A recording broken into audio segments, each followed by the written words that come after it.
Hey, not bad. A few moments later, a few inches later, 2 hours later, one eternity later.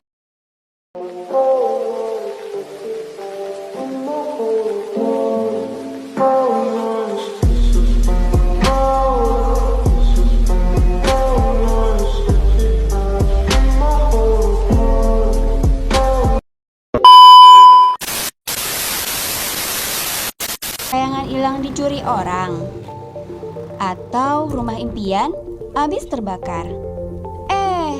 Pas lagi enak-enak nyetir, diserempet orang. Kebayang gak sih kalau beban itu ditanggung sendiri? Ya, namanya juga musibah. Tapi, semua beban itu jadi ringan kalau ditanggung sama banyak orang. Beban satu orang yang kena musibah ditanggung barengan. Kita juga bisa ikutan kok ringanin beban orang lain yang kena musibah.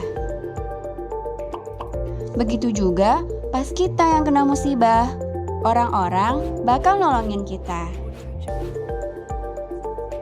Itu Indonesia banget kan?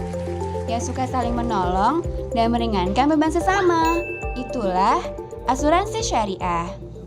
Asuransi yang dijalankan berdasarkan prinsip saling menolong dan saling menanggung. Berbagi risiko gitu. Inilah syariah Bumida. Asuransi terpercaya yang dikelola dengan prinsip syariah. Berdiri pada tahun 2004, Syariah Bumida telah melalui sejarah panjang memberikan pelayanan terbaik kepada peserta asuransi. Didukung oleh jaringan kantor luas dari Aceh hingga Papua, Syariah Bumida dekat dalam jangkauan. Syariah Bumida juga bersinergi dengan perbankan syariah di Indonesia dalam memajukan ekonomi syariah. Syariah Bumida berkomitmen dalam menjalankan prinsip syariah.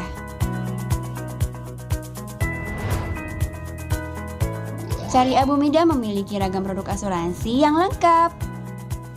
Buat personal, buat keluarga, atau bahkan buat korporat. Semua itu untuk memenuhi kebutuhanmu. Mulai dari asuransi rumah impianmu, asuransi kendaraan kesayangan, kecelakaan diri, ada juga asuransi kesehatan, sampai asuransi konstruksi dan pengangkutan.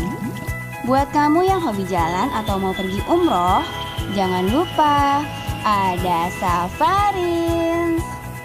Senangnya berasuransi syariah, bebas was-was, penuh berkah. Asuransi syariah adalah kesepakatan sekelompok orang yang menghadapi risiko tertentu untuk mengurangi dampak risiko yang terjadi dengan cara membayar kewajiban atas dasar hibah yang mengikat, sehingga terhimpun dana tabaruk.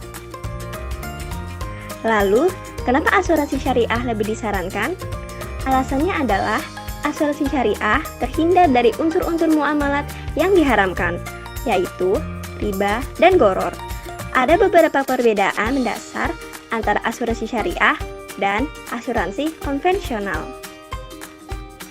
Pertama, asuransi takaful akadnya adalah hibah dan keberadaan gharar dalam akad hibah diperbolehkan. Sedangkan pada asuransi konvensional akadnya tukar-menukar atau muawadoh. Maka keberadaan gharar pada akad ini hukumnya haram. Kedua, perusahaan pengelola asuransi syariah statusnya adalah wakil dari para pemegang polis. Sedangkan pada asuransi komersial statusnya adalah pemilik dana. Ketiga, tujuan dari asuransi syariah adalah tolong-menolong. Sedangkan tujuan dari asuransi komersial adalah perolehan laba. Lalu, apa saja akad yang digunakan di asuransi syariah? Pertama, ada akad musyarakah, yaitu akad antara sesama para pemegang polis asuransi syariah. Kedua, akad wakalah, yaitu antar perusahaan yang ditunjuk untuk mengelola dana yang terhimpun. Jika perusahaan dipercaya untuk mengembangkan dana, maka akadnya adalah mudharabah. Ketiga adalah akad hibah yang bersifat mengikat. Akad antara pemegang polis dan badan dana pada saat klaim ganti rugi diberikan oleh badan dana, maka akadnya adalah alitizam.